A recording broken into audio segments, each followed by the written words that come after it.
Hello students, good morning to all of you. आज हम 6th class के हिंदी के अभ्यास के क्वेश्चन आंसर करेंगे। फर्स्ट चैप्टर से स्टार्ट करते हैं। यह फर्स्ट चैप्टर यह एक कविता है जिसका नाम है वह चिड़िया जो। इसके कवि हैं केदारनाथ अग्रवाल। तो क्वेश्चन नंबर 1, तुम एक कविता को कोई और शीर्षक देना हो तो क्या शीर्षक देना चाहोगे? उपयुक्त शीर्षक सोचकर लिखो। तो इसका आप शीर्षक दे सकते हो छोटी चिड़िया। इस कविता के आधार पर बताओ कि चिड़िया को किन किन चीज़ों से प्यार है। तो इसका उत्तर होगा चिड़िया को अन्न से, जंगल से और जिस नदी से वह ठंडा और मीठा पानी पीती है उससे प्यार है। तो चिड़िया को किस किस चीज़ से प्यार है? चिड़िया को अन्न से, जंगल से, नदी से और जिस नदी से वह ठंडा और मीठा पानी पीती है उस नदी से प्यार है। अगला क्वेश्चन है, कवि ने चिड़िया को छोटी, संतोषी, मुँह बोली, गर्वीली चिड़िया क्यों कहा है? तो इसका उत्तर होगा चिड़िया आकार में छोटी है इसलिए कवि ने उसे छोटी कहा है। वह अन्न के दाने में ही संतुष्ट है इसलिए उसे संतोषी बताया गया है।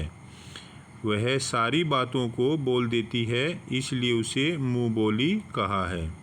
वह छोटी होते हुए भी नदी से पानी पीने का साहसी काम करती है इसलिए गर्वीली चिड़िया कहा गया है।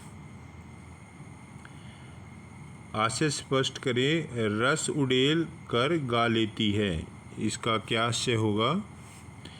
चिड़िया जब खुश होकर गाने लगती है तब ऐसा लगता है मानो उसने अपना सारा रस उस गाने में उड़ेल दिया है। यह इसका जो है लाइन का आशय होगा। चढ़ी नदी का दिल टटोलकर जल का मोती ले जाती है। अनुमान और कल्पना। नीचे पक्षियों के कुछ नाम दिए गए हैं, उनमें यदि कोई पक्षी एक से अधिक रंग का है तो लिखो। ये आपने बताना है। जैसे कौवा होता है, काला होता है। बत्तख, चोंच और पाँव हल्की पीला रंग होता है उसका। कबूतर, शरीर सलेटी रंग का होता है।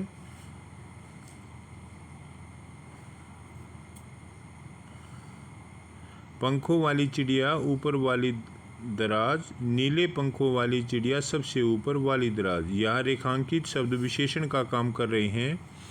अगले पृष्ठ पर वाला वाली जोड़कर बनने वाले कुछ विशेषण दिए गए हैं। ऊपर दिए गए उदाहरणों की तरह उनके एक एक विशेषण और जोड़ो।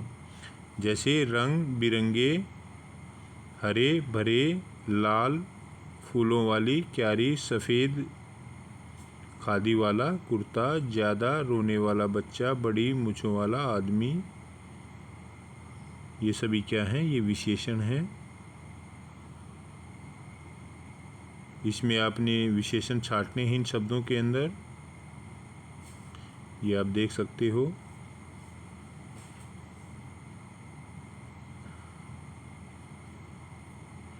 ये था क्वेश्चन नंबर 1 का अभ्यास। अब है पार्ट नंबर 1 का अभ्यास। अब है पार्ट नंबर 2 जिसका नाम है बचपन।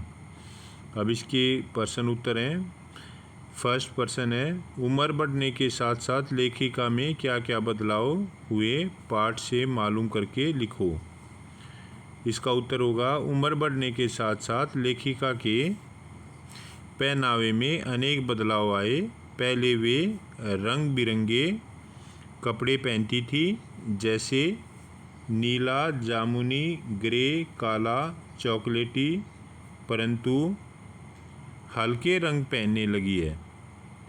अब वह हल्के रंग पहनने लगी है। पहले वे फ्रॉक, निकर, वॉकर, स्कर्ट, लहंगे, गरारे पहनती थी, परंतु अब चूड़ीदार और घेरदार कुर्ते पहनने लगी है। पहनावे के साथ खाने में भी काफ़ी बदलाव आए हैं। लेखिका बचपन में इतवार की सुबह क्या क्या काम करती थी?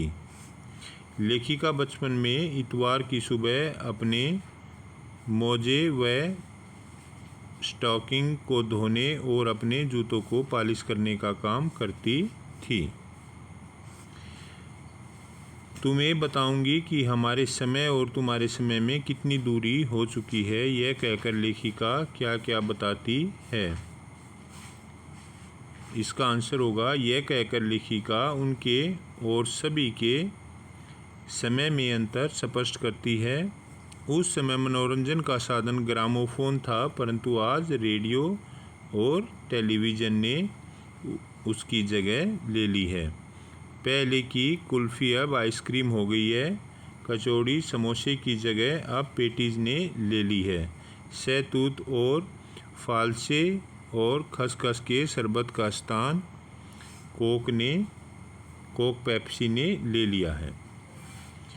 प्रश्न नंबर 4, पाठ से पता करके लिखो कि लेखिका के चश्मा लगाने पर उसके चचेरे भाई उन्हें क्यों छेड़ते थे। इसका उत्तर होगा, लेखिका ने पहली बार चश्मा लगाया था, इसलिए वो कुछ अजीब सी लग रही थी। उन्हें खुद भी अटपटा सा लग रहा था, इस कारण उसके चचेरे भाई उन्हें छेड़ते थे। लेखिका बचपन में कौन कौन सी चीज़ें मज़ा लेकर खाती थी, उनमें से प्रमुख फलों के नाम लिखो। इस क्वेश्चन का आंसर होगा, लेखिका बचपन में चॉकलेट और चने, जोर गरम और अनारदाने का चूर्ण मज़ा लेकर खाती थी। रस भरी कसमल और काफल उनके प्रिय फल थे।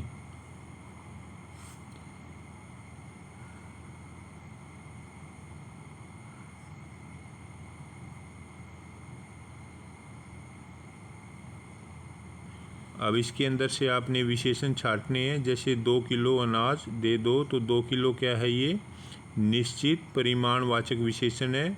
कुछ बच्चे आ गए, तो कुछ इसमें क्या है, अनिश्चित संख्यावाचक विशेषण है। तुम्हारा सारा प्रयत्न बेकार रहा, तो तुम्हारा क्या है, सार्वनामिक विशेषण है। सभी लोग हंस रहे थे, तो सभी क्या है, अनिश्चित संख्यावाचक विशेषण है। तुम्हारा नाम बहुत सुंदर है, तो बहुत इसके अंदर गुणवाचक विशेषण है। अगला है चैप्टर नंबर 3, जिसका नाम है चांद से थोड़ी सी गप्पें। प्रश्न नंबर 1, कविता में आप पहने हुए हैं कुल आकाश कहकर लड़की क्या कहना चाहती है। कविता में आप पहने हुए हैं कुल आकाश कहकर लड़की चांद तारों से जुड़ी हुई चादर ओढ़कर बैठा है। कविता में आप पहने हुए हैं कुल आकाश कहकर लड़की चांद तारों से जुड़ी हुई चादर ओढ़कर बैठी है।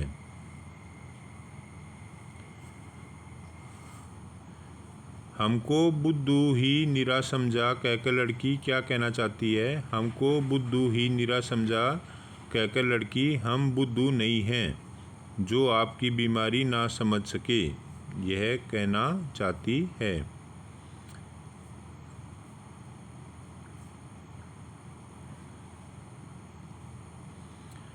इसका आशय बताओ, यह मर्ज आपका अच्छा ही नहीं होने में आता। तो इसका आशय क्या होगा, कवि के अनुसार चांद को कोई बीमारी है जिसके कारण ये घटता रहता है और बढ़ता है। घटते हैं और घटते ही चले जाते हैं, और बढ़ते हैं तो बढ़ते ही चले जाते हैं। ये बीमारी ठीक होने का नाम नहीं ले रही है, यह इसका आशय होगा।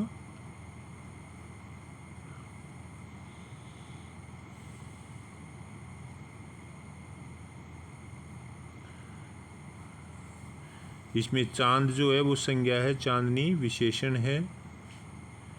ये शब्द आपने छांटने इसके अंदर से, संज्ञा और विशेषण।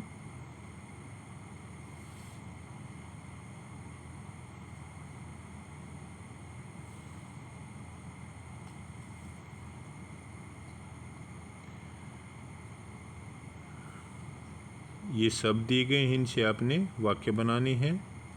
तो इस प्रकार से ये इसके अंदर जो है ये प्रश्न उत्तर थे चैप्टर नंबर 3 के। आशा करते हैं कि आपको ये सभी समझ आए होंगे। आपने 2 से 3 बार इसको रिवाइज करना और ये आपको समझ आ जाएंगे। Thank you very much.